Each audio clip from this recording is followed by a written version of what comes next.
Hi, everyone, and welcome back to another Stories Inc. LinkedIn Learning session. My name is Bernadette Van Giesen, and I'm your host today. For those of you who may not be familiar with Stories Inc., we are a global content partner that helps companies uncover and share authentic employee stories that attract, engage, and retain top talent. We love to share everything that we learn along the way here on LinkedIn. So we're really excited for today's session, and we thank you all for being here and spending some of your Thursday with us. We have a really great session today about activating a global EVP through employee storytelling. We are excited to be joined by Emma James, Global Employer Brand Leader at Takeda, to talk about how her team created and activated a global EVP and how they are using employee stories in a really smart and strategic way to activate that brand universally around the globe, as well as localizing and targeting that EVP to align with their regional talent objectives. So let me bring Emma in here. Hey, Emma, welcome. Hey, thank you so much for having me. Excited to chat. Yes, thanks so much for being here. Can you, before we jump into our topic, can you just take a moment to introduce yourself to our audience, like who you are, how long you've been at Takeda, and just a little bit about your journey in employer brand? Of course. Hi, everyone. My name's Emma James, as you know by now. I have been with Takeda for 4 years. I joined the team, the employer branding team, as a recruitment marketing manager, where I was responsible for a lot of tactical execution. The team was really new at the time. There was actually only two of us. So you can imagine it was pretty challenging trying to provide global support with a team of two. At that time, we were starting to develop our EVP and going through the research, and I know we'll get into a little bit of that later, so I won't go too deep there. But today, I sit as the global employer brand lead for the team.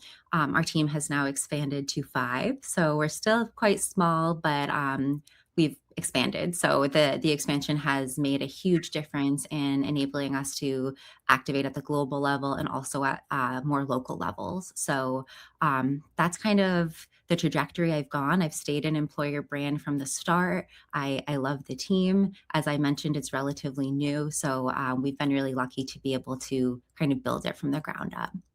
Mhm. Awesome. So let's get into our topic today. So if you can take us back to kind of the beginning of the EVP journey at Takeda, just kind of tell us a little bit about like what employer brand looked like then and why you knew you needed to create this global EVP. Yeah, of course. So when I joined Takeda, as I mentioned, they were starting to develop our EVP. And that was a crazy process that I didn't realize until I joined. So, our leader at the time, Crystal McKennis, she was working directly with an agency to conduct a lot of research to inform what that EVP would look like. We conducted global perception surveys, we conducted recruiter surveys, internal focus groups to really get an understanding of what the perception and realities of Takeda were internally and externally. From there, we went into a creative iteration process and messaging process. So we did some testing with a few of the different brand lines we came to based on the realities and detractors identified throughout that research process. And once we did some testing surrounding that, we were able to go full scale into content production. So we started iterating on many different creative, solutions we could use to tell our story. And we ended up with what you see today on our channels. We have a heartbeat element, a timeline element you'll see that we landed on. And it really just helps to tell the story in a cohesive way and to make sure that it's really clear what is Takeda. So that's kind of the process we took. Once we established those creative guidelines, we then were thinking about activation. So that's when we called upon Stories Inc. to work on some of our employee storytelling initiatives. So I'll pause there and see if there's anything you want to dig into more deeply. But that's the trajectory we took with developing our EVP. I would love to know if there was anything in that like the interviewing process, like the discovery of the EVP, and then when you were iterating on the messaging and testing it, was there anything that surprised you, or is there any kind of like pivot points along the way that you had to make that maybe you weren't expecting?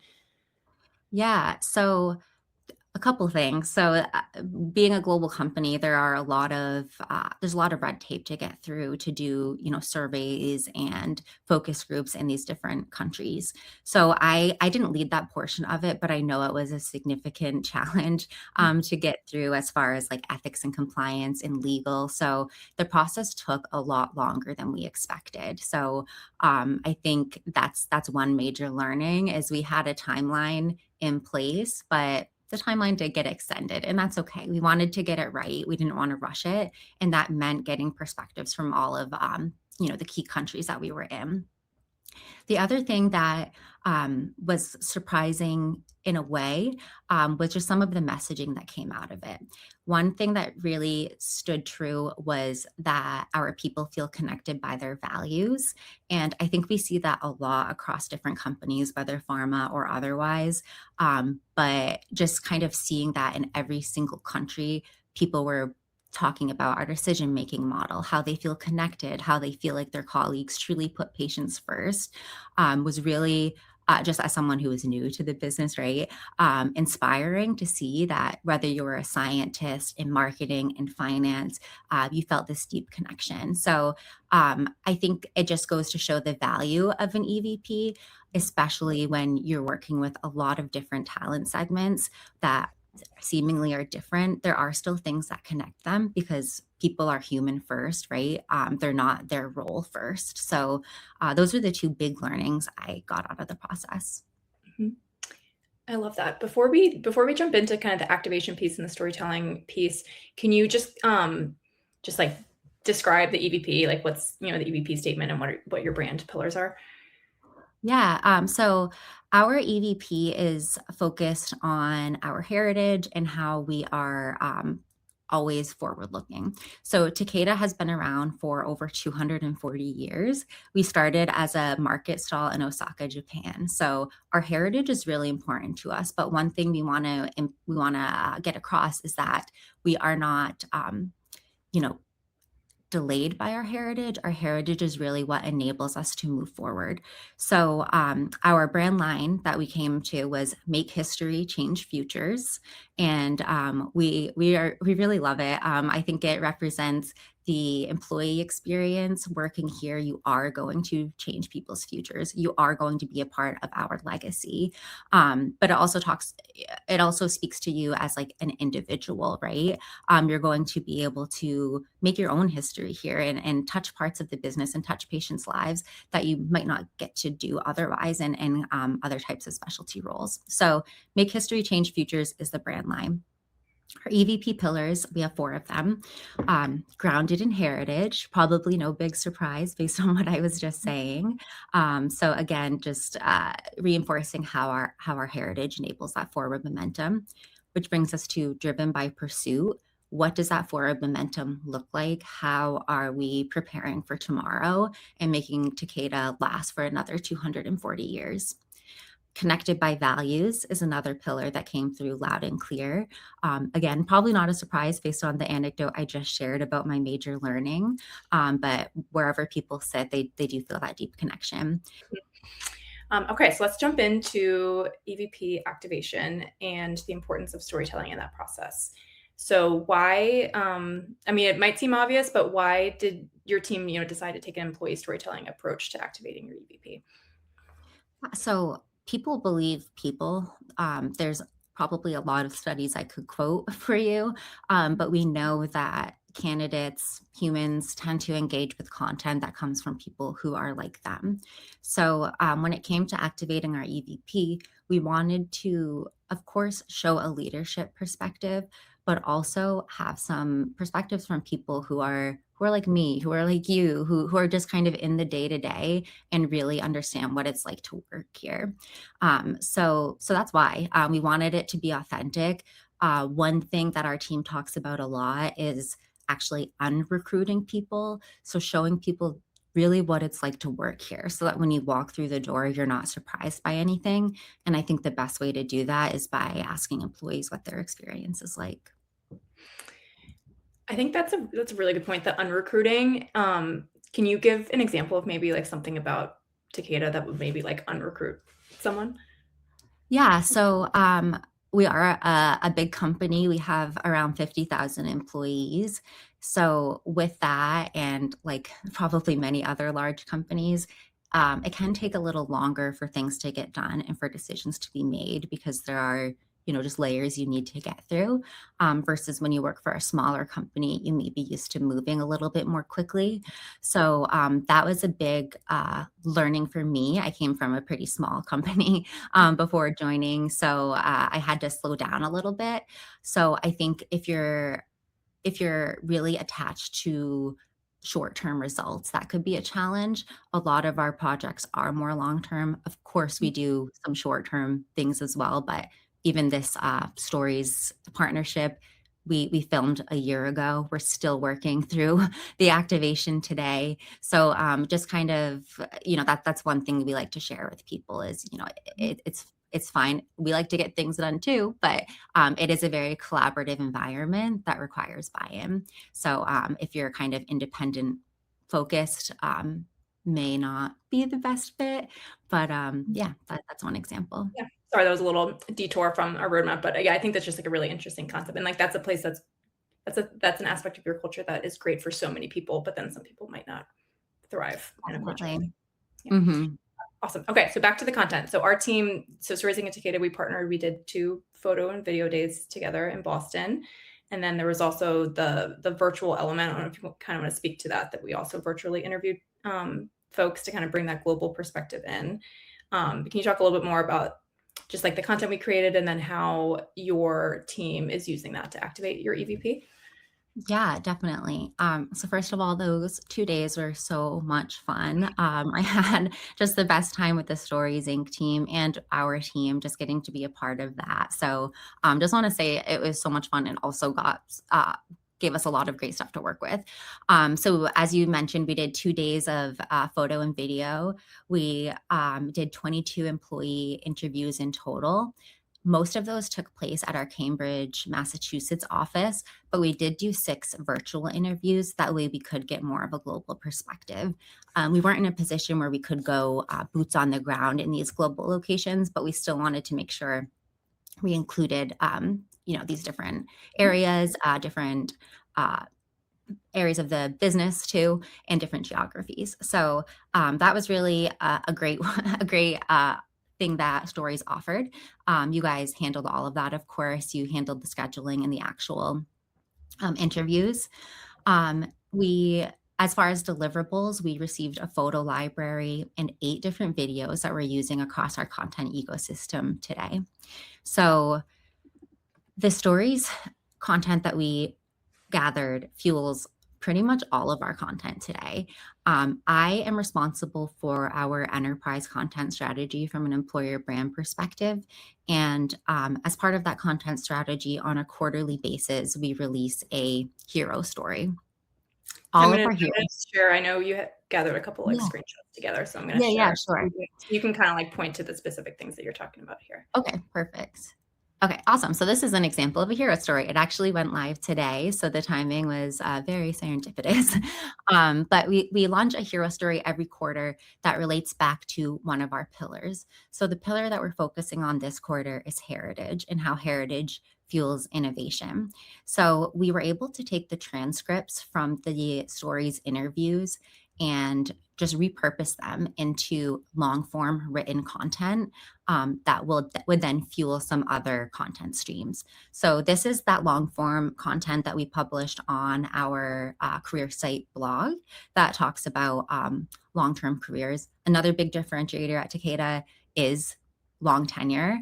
A lot of folks here have been here for like 10 plus years, in some cases 20 plus years. So we really wanted to tell the story of how staying at this company doesn't mean you're stagnant. You're able to really move across different business units and functions and learn a lot about the business. So really great that we were able to tell that story through interviews that you completed. I think it just shows the longevity of the content that we got, even though these interviews were conducted a year ago. We're still using them today. So that was kind of the first thing as far as long form content. If you want to go to the next slide, I can chat through that. We also used all of the photos and videos to update our career site on our high impact, high traffic touch points. So it's on our photography and videos are on our homepage. Location videos are on our Cambridge page. Our featured content modules feature photography from the Stories Inc. shoot. It's used on our DE&I page. It's really used all across our career site as a refresh, and it's been great to see. That just we needed a refresh. We were able to eliminate most of our stock photography as a result. So we're very Yay. grateful. Yeah, love to hear that.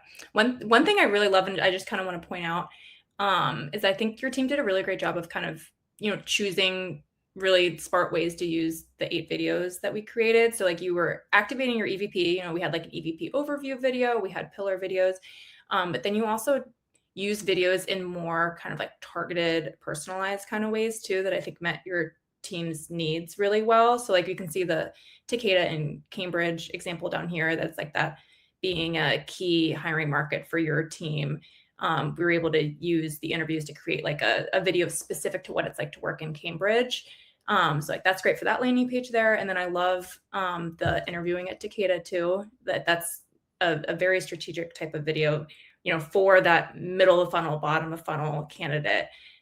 So being able to have employee story content that speaks to that specific use case, I just think is really smart. So I think you did a great job of creating content that was universal across the entire EVP, as well as more targeted talent acquisition content. Thank you. And I'll say kudos to our digital marketing manager. I worked closely with her to kind of figure out what types of things we would need that would help improve that SEO value too. We want to make sure we're creating content that has measurable impact. We're not just creating content that is pretty. So yeah, thank you for that call out. And I just wanted to give a kudos to her as well. Lindsay Bluer. Okay, awesome. So how else is your team using the story content? Yeah, so we're using it, as you can see here, across social media. So we use it for organic social, paid social. You can see here where this is on the right here is a simple connected by values. That's one of our pillars with just our overlay and some imagery. So we're able to do kind of evergreen posts like that really just reinforce our EVP that don't require a heavy employee lift. So that's been a real time save and just something we can always count on. Love having an evergreen bank that we can pull from for moments where, content has to get delayed or what have you. On the left here, I really love this video. This was focused on a veteran. His name was Andy, and he was talking about his experience at Takeda and how they have allowed him to bring his service dog to work and how just his well-being has improved significantly because of that. So we use that on Veterans Day. We also used it throughout some employee enablement stuff we'll get into a little bit later.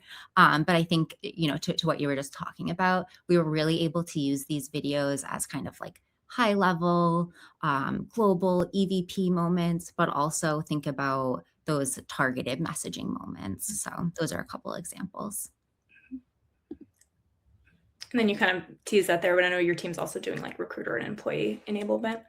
Yeah, so our team is responsible for some of this recruiter and employee enablement, at least from a branding perspective. So we use a few different tools for this. We use Clickify and we use the Martech. So Clickify is the top screenshot here.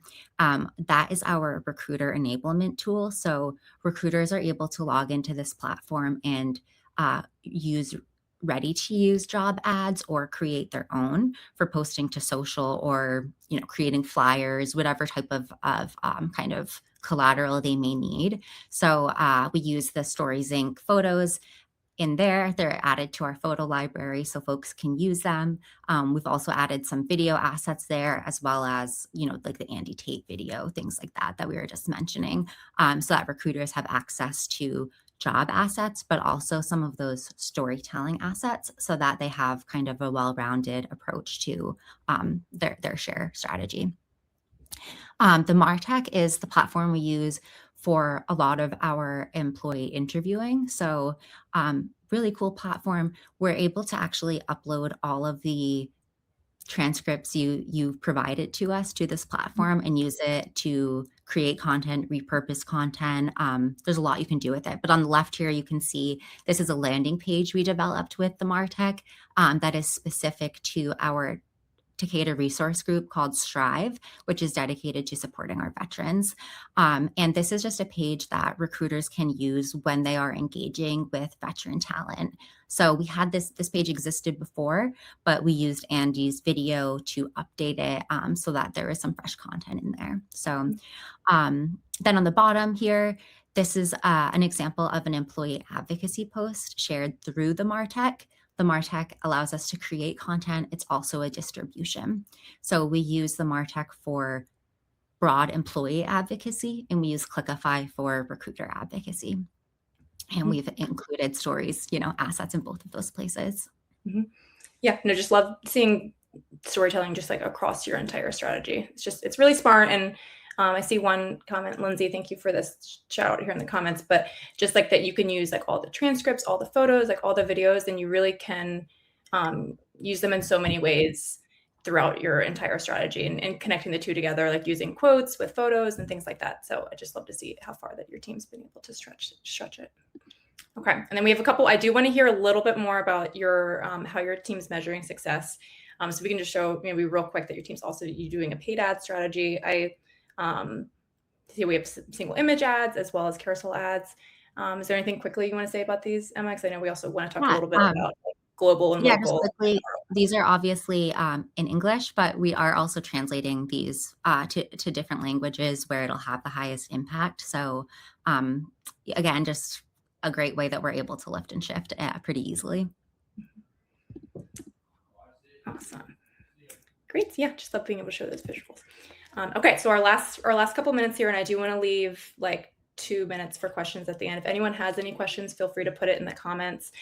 But I would love to hear how your team is measuring your success. So like what like success metrics are important to your team, and if there's any, I don't know, just like any success stories or anything that you've learned in that regard. Yeah, so I would say like our measurement is really dependent on the tactic at play, but our team really focuses on metrics that we can control. I think there's a lot of pressure for employer brand teams to impact things like time to fill. It's not always possible. There are other things at play with things like that. So we really try to educate our stakeholders again and focus on things that we can control. So a few examples. For social at a global level, we focus primarily on reach and impressions so that we understand how far our content is traveling. Engagement is a secondary metric, again, just to understand that signal of resonance. We do use a program called Koros to manage our publishing, and we have some structured tagging in place. That way we can analyze performance across our EVP pillars, content types, is it video, is it static image, is it hi-fi, is it lo-fi, and business unit. So really important for us to be able to segment things out in all of those different ways.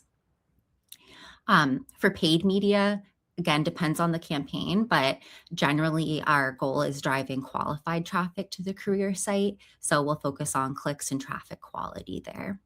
And then on the career site, we're always looking at page visits, SEO performance, and engagement metrics to understand how our content's performing once candidates arrive and where there are opportunities to optimize.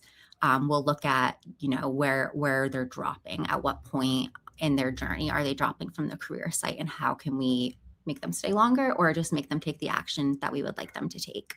So those are a few examples of how we measure.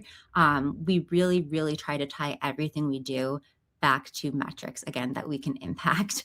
And we make that clear from the start. Whenever we launch a project, we do have a project charter that makes it clear from the start, what are our success metrics? And at the end of this campaign, how will we know we've been successful? That's great.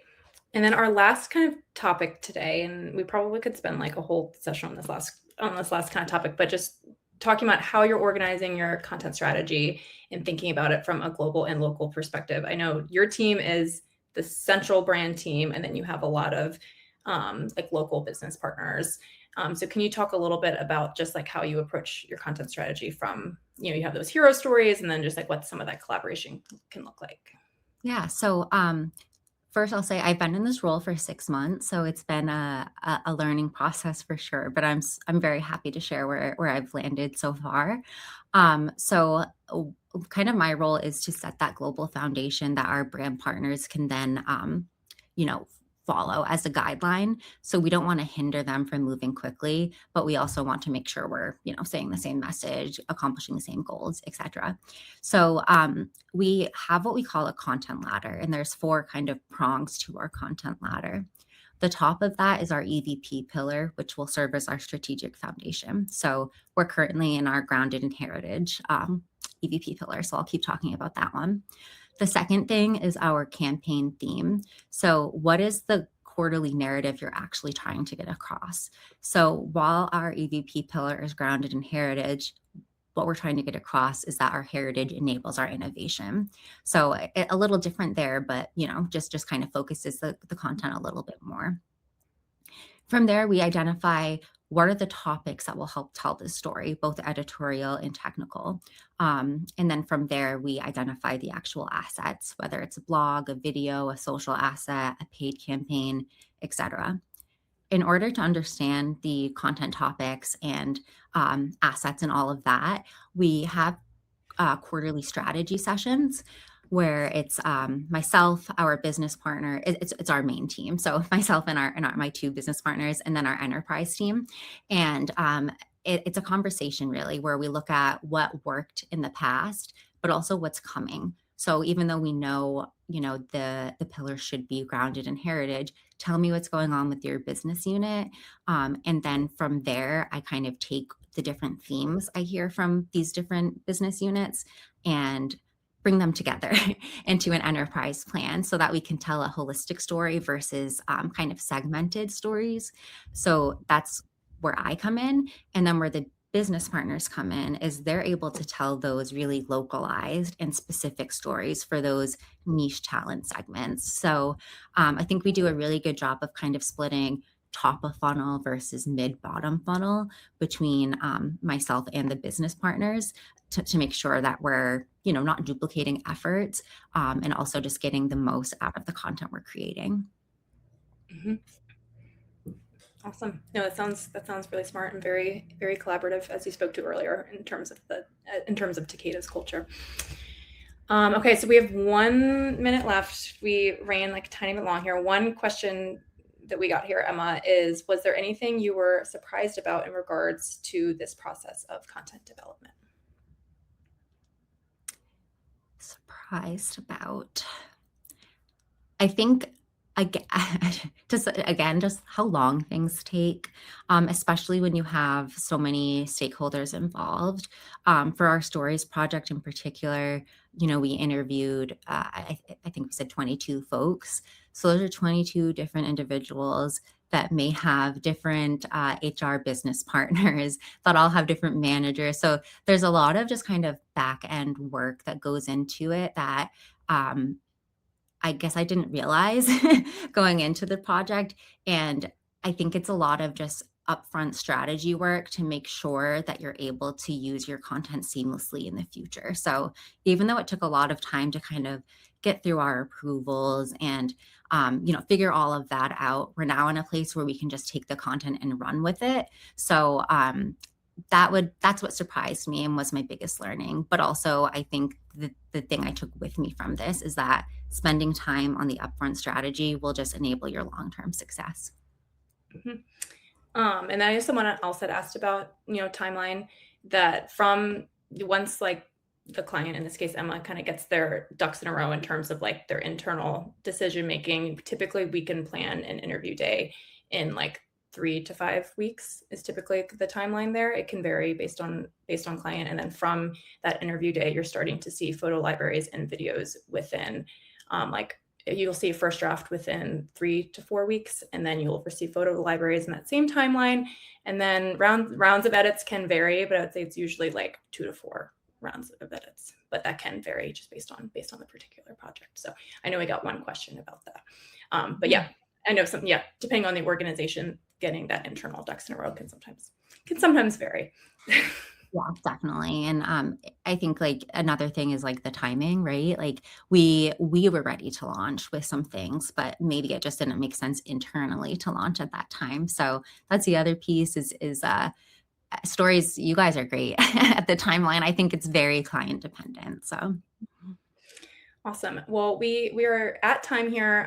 We'll respond to any other questions in the comments. But thank you, Emma, so much for being here. Thanks for everyone out there who attended live and engaged in the chat. We really appreciate it. If anyone wants to connect, hopefully I'm not volunteering you, Emma, but if anyone's looking to connect with Emma, she's on LinkedIn, so feel free to send her a connection request. And if you are interested in learning more about EVP activation and what it's like to work with Stories Inc., please feel free to reach out, visit our website. We would love to connect and see how we can help. Okay, awesome. Thank you, Emma. So much. Thank you, everyone. Yeah, we'll see everyone next time.